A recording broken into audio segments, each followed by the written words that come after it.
এটাই আমাদের আমাদের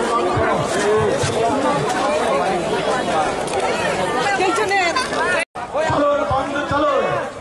তা হোকটাই মুখ বিজেপি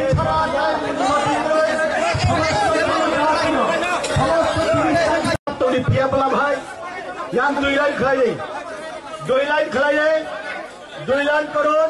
সামনে কিছু থাকে নেতাদের সঙ্গে 2 লাইন করুন চলো বিজেপি ভাইসি নয় খরব দিয়ে এমপি চুন মানসি নয়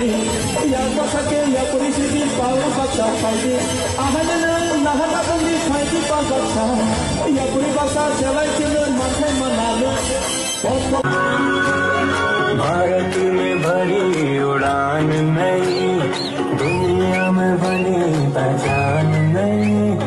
सीमा ठोक के सीमाओं की रक्षा करी।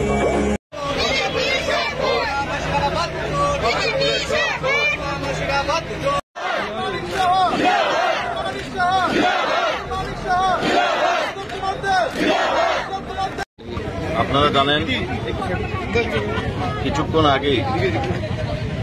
নির্বাচন কমিশন ঘোষণা করেছে আমাদের ত্রিপুরা রাজ্যের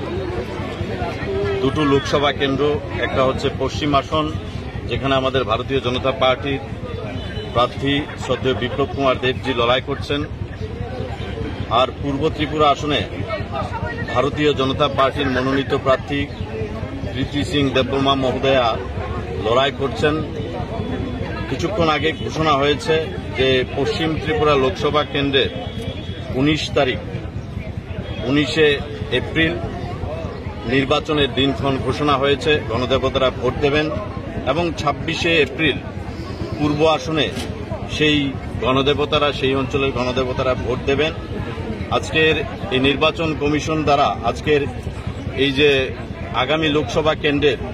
মোদিজির হাতকে শক্তিশালী করার জন্য দেশের যশস্বী প্রধানমন্ত্রী নরেন্দ্র মোদিজি দেশকে যেভাবে এগিয়ে নিয়ে চলছেন এবং মোদিজির যে স্বপ্ন যে 2047 ভারত আবার জগৎসভায় শ্রেষ্ঠ আসন লবে, আজকে সেই উপলক্ষে আমরা ভারতীয় জনতা পার্টির সদর শহর জেলার পক্ষ থেকে আজকে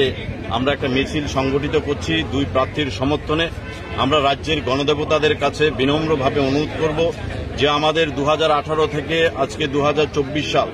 এই 6 বছরের সময়কালে ত্রিপুরা রাজ্যের আমূল যে পরিবর্তন এসছে, মোদিজির সহযোগিতা, আমাদের দেশের যশস্বী প্রধানমন্ত্রী নরেন্দ্র মোদিজির সদর্থক ভূমিকায়, আমাদের রাজ্যের প্রিয় মুখ্যমন্ত্রী প্রফেসর ডক্টর মানিক শাহ মহোদয়ের সদর্থক ভূমিকায় এবং আমাদের রাজ্যের প্রাক্তন মুখ্যমন্ত্রী শ্রদ্ধেয় বিপ্লব কুমার দেবজির যথেষ্ট ভূমিকায় ত্রিপুরা রাজ্য আজকে যেই দিশায় চলে গেছে এবং ত্রিপুরা রাজ্যের সার্বিক উন্নয়নের জন্য ভারতবর্ষকে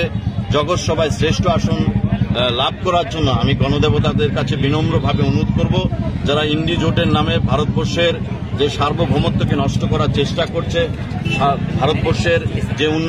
উন্নয়নের চাকাকে স্তব্ধ করার জন্য যারা জোটবদ্ধ হয়েছে, সেই জোটের যারা প্রার্থী হয়েছে আজকে ত্রিপুরা রাজ্যে যারাই লড়াই করবে আমাদের এই 2 প্রার্থীর এগেইনস্টে, আমি গণদেবতাদের কাছে বিনম্রভাবে অনুরোধ করব তাদের জামানত জব্দ করে দিয়ে আমাদের এই 2 লোকসভা কেন্দ্রে মোদিজির হাতকে শক্তিশালী করার জন্য আমরা 2 পদ্মফুল আমরা ত্রিপুরা রাজ্যের থেকে উপহার দেব এবং আপনাদের মারফত আমরা জানিয়ে রাখছি যে ত্রিপুরা রাজ্যের ইতিহাসের রেকর্ড হবে এই যে পশ্চিম আসন এবং পূর্ব আসনে যে ত্রিপুরা রাজ্যের যতগুলি এই লোকসভা নির্বাচনে যারাই প্রতিদ্বন্দ্বিতা করেছে যে ব্যবধানে জয়লাভ করেছে তার চাইতে দ্বিগুণ ভোটের ব্যবধানে জয়লাভ করে আমরা মোদিজিকে 2 আসন উপহার দেব। আজকে সেই জন্য গণদেবতাদের কাছে অনুরোধ দেওয়ার জন্য আজকে আমরা সদর জেলার পক্ষ থেকে এই র্যালি বের করছি। আমরা আশা করব এই রাজ্যের আপামর জনসাধারণ ভারতীয় জনতা পার্টির পক্ষে আছে, মোদিজির পক্ষে আছে। আগামী 19 তারিখ এবং 26 তারিখ মানুষ ঘর থেকে বেরিয়ে উৎসবের মেজাজে ভোট দেবে আমাদের মোদিজির হাতকে শক্তিশালী করবে।